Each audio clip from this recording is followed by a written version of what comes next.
All right, PC Gaming put out their E3 conference. It was long. It was fun. It was a little bit dry at times. There was a lot of Intel stuff. You can tell Intel had a huge presence in terms of sponsorship. Their segments felt the most boring as hell and a little bit confusing and the most like a sales pitch instead of just being really excited about what was happening with games. But let's get through it. First up, the first game they checked out was XCOM 2 War of the Chosen. This is going to be a very large DLC expansion from what they were saying. It's going to be out August 29th, 2017. They say it's twice the size of the previous one. The Chosen are these three champions of the enemies, and they're going to have different styles. They're going to get stronger throughout the game, new abilities, learning new tricks, kind of like the Nemesis system in a way. There's going to be an assassin chosen that has duty and honor, uses stealth, can vanish, will get close and use a blade. The hunter is a long-range sniper, and the guy said that the warlock is a warlock.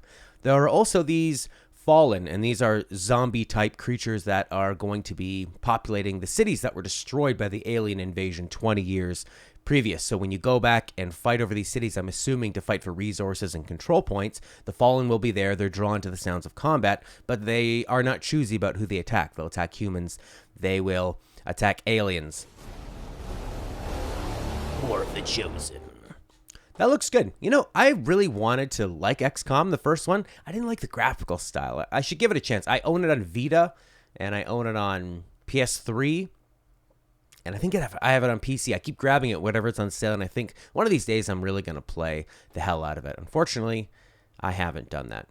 All right, then we went over to Ooblets. This is a game we saw a bit of, I think, in Microsoft's conference. This is made by a two-person studio. Double Fine appears to be publishing it or doing something with it. They've described it as a Harvest Moon, Adventure Time, Animal Crossing type of game. Lots of cutesy simulation, you might call it. World building, designing houses and clothing and that kind of stuff. They didn't get too much into the specifics of it, but it looks good. Misha, our resident Animal Crossing expert at a90skid.com, she has a great YouTube channel called Misha Crossing. If you like Animal Crossing and those type of games, check it out. She is beyond hyped for this game. In her words, she is a Toon Link gif running around in circles. Then we saw BattleTech. This is from Harebrained Schemes. They are behind the Shadowrun Returns remake. If you like Shadowrun, Dragonfall, the second in the Harebrained Schemes trilogy of hard words to say. Dragonfall is amazing. I'm a longtime Shadowrun fan. I love Dragonfall. Shadowrun Returns is good. Hong Kong is good, but Dragonfall nails it with the story. So BattleTech is actually going to be a turn-based combat with a lot of resource management, base management. They're taking a lot from the tabletop game of BattleTech. So you're going to be managing your resources, repairing mechs, salvaging things. Resources are going to be hard to come by. You're going to be dealing with this. This is your hub sort of deal. Mechs are all about BattleTech, are all about heat sinks and managing that. There's going to be 11 different armor locations on the BattleTechs with critical spots. You can disable pieces. You can destroy.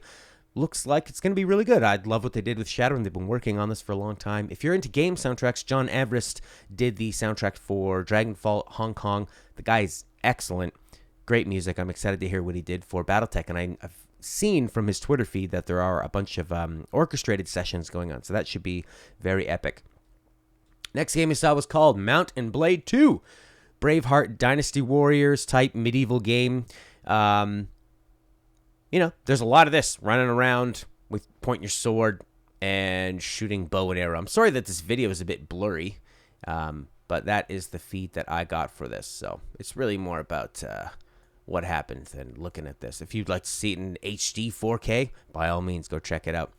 All right, that was Mount and Blade 2. Similar to this, but in a slightly different way, is Total War Warhammer 2. This is going to be coming out September 28th, 2017. Very quick. 4 new factions: High Elves, Lizardmen, Dark Elves, and a 4th to be announced. Who will it be?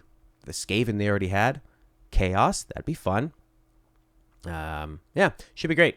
I love the Warhammer tabletop game. As soon as I saw my first Total War game, I thought this is a franchise that needs to meet Warhammer. I'm glad they did it. I bought it, but I didn't really click with it. It's a very deep game. It's not just the battles you're dealing with, but the sort of world map risk style management of that as well. And I bounced off that pretty hard, but I have it around. I'd love to get into it. I'd love to play it with my friends that I grew up playing Warhammer with, and now we can see it realized and not have to pay the ridiculous amounts of money it costs to play a Warhammer game. Check this battle out here. This looks pretty cool, actually. Oh, doesn't that look great? Hey, if you like card games, Shadowverse card game. They showed the Wonderlands Dream trailer. I had a sick, and I don't mean the cool way to say sick, I would say a sick addiction to Hearthstone. I got so into it. I was thinking about turn orders and deck building strategies for a long time. I played it in the shower once, and I wasn't too into this one, but hey, maybe you are. If you like card games, check it out. A Duelist is another one that's apparently very, very good. It adds more of a Battlefield approach to it. Battlefield, not like the game. I mean like a strategic RPG, an ARPG.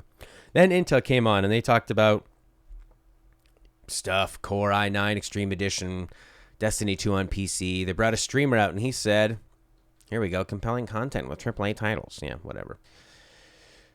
This guy said, yeah, 4K, 21:9 ratio, uncapped FPS. He's going to be aiming for 144 frames per second, and it's going to be optimized for users' hardware. Intel working with esports. The first team to win 4 of the major events gets a $1 million bonus. Intel, they like esports.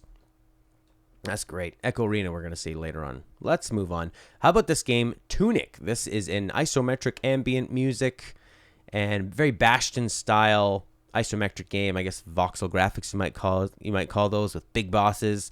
This could be very, very nice. I loved Bastion. I'm glad this genre keeps going forward. This is sort of the best. One of my favorite uses of indie games is kind of going back and recreating these really great experiences. It's just like purely about gameplay, and not everything has to be a AAA title with 4K graphics and action RPG elements.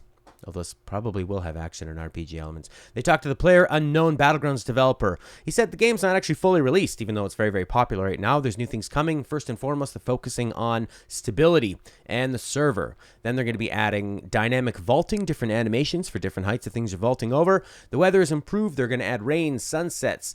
Fog will happen, and it'll limit the effectiveness of sniping. And they're going to add 3D replays so you can watch the game a replay in engine and have a free cam. That's cool. And there's a new gun. Bunch of new stuff. I'm happy for that guy. Then we had a guy come out, and he is talking about Rising Storm 2. He called it a realism FPS. Talking about Incursion, second wave VR game. It's a horror game, single player and online co-op.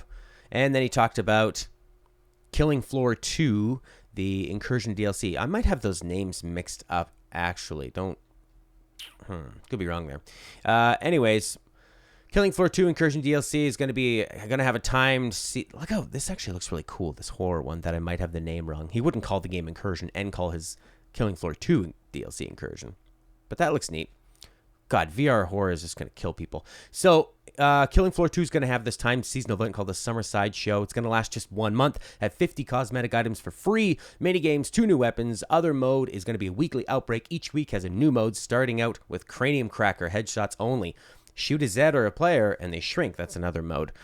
He says it's going to be hard to beat, but you can get precious items. And it's free on Steam, and it comes out tomorrow. What the heck? All right, Forza Motorsport 7 is coming to the PC.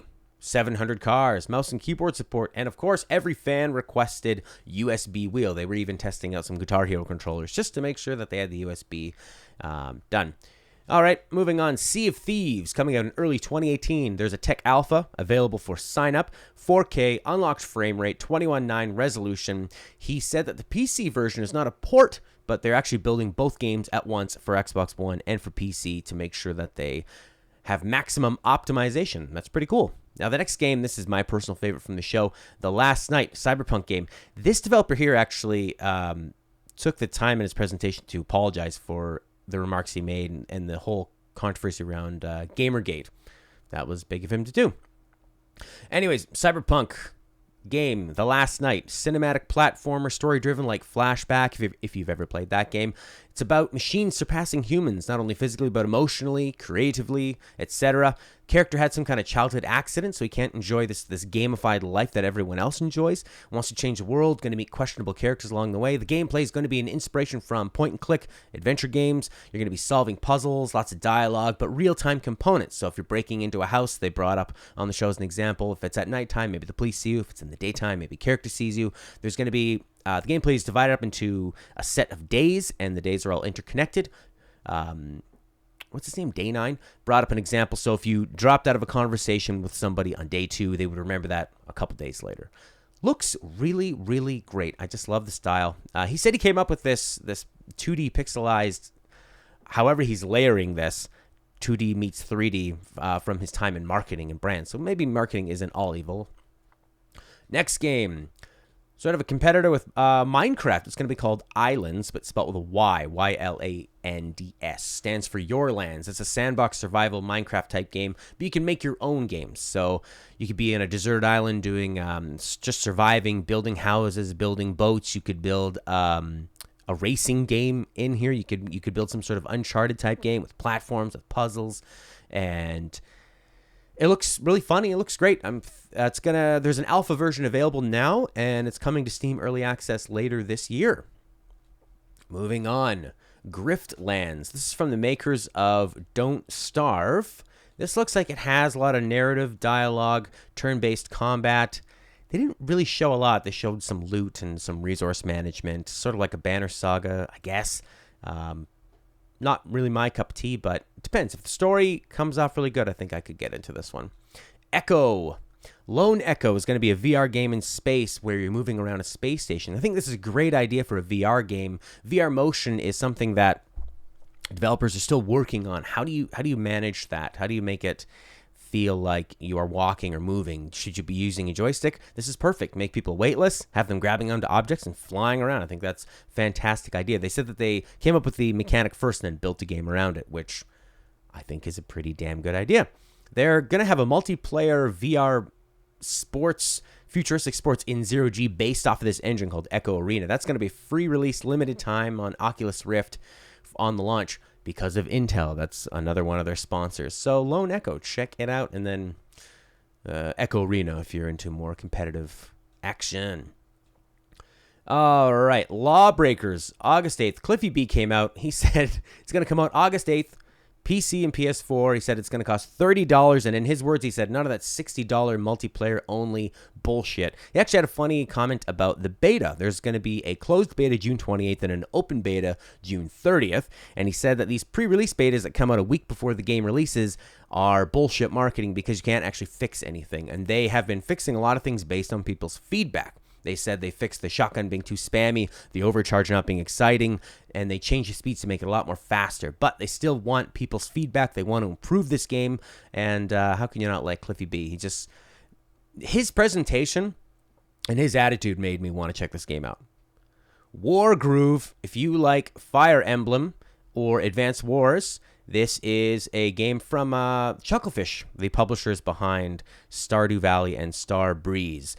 This is going to be sort of a strategic RPG, 12 campaigns, hero characters, online and local multiplayer, but you can create battlefields, you can create maps and missions with secret paths triggering through the missions.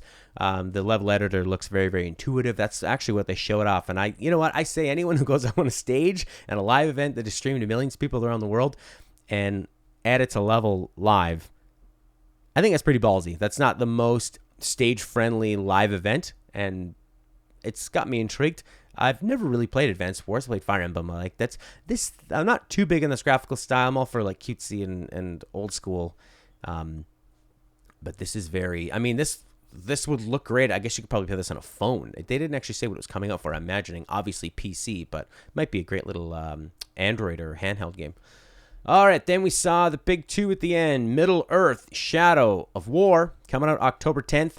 They showed a trailer from the game. What are the types of things that you're showing? And, they didn't really expand much upon what was said at the Xbox presentation. The game is going to expand on the Nemesis system. You're going to be being able to take over some of these nemesis and convert them to your side. And it's all about different experiences. They were saying when they show this game to people on the E3 show floor, every demo is going to be different because of that. And I think that's great. They doubled down on what made Middle-earth, the first one, Shadow of Mordor, great. And they're going to expand on it. I think that it's very smart. It looks like this is going to be a great success. And the big finish was an unnamed game. They brought out a PC guy who'd been working on games for 25 years. And it's Age of Friggin' Empires, remastered in 4K, new zoom levels. Now you can zoom way out. Xbox Live multiplayer, remastered soundtrack, fully orchestrated. That's very expensive, by the way. You can join the beta at ageofempires.com. They redid every asset. They added 16 facings, so it's going to be less clunky. They modernized the UI. They added an idle villager button, control groups, all that kind of thing. Age of Empires. Will RTS games come back? Probably not, but this is one of the first PC games I had that I really loved, and I felt a lot of nostalgia looking at this, and that's what E3 sometimes is all about, those great nostalgic feelings. All right, that was the PC conference. It was a little dry, it was a little long in some spots, but I think there were a lot of great games, a lot of great things showed off. I didn't find it too obnoxious. I like the presentators. What's his name? Day 9. Yeah, he seems like a very humble guy and a funny guy in a way without trying too hard. So I like the style of the conference. Didn't have the big spectacle of Sony conferences we've seen in the past. It didn't have the amount of games that Xbox had in the past, but I think they showed off a lot of great stuff. It was definitely enjoyable, and it was a nice different flavor to it. So stay tuned. We're going to be covering Ubisoft very soon. Sony is tonight, and then we're going to have Nintendo tomorrow morning. Thanks for watching, everybody, and enjoy E3.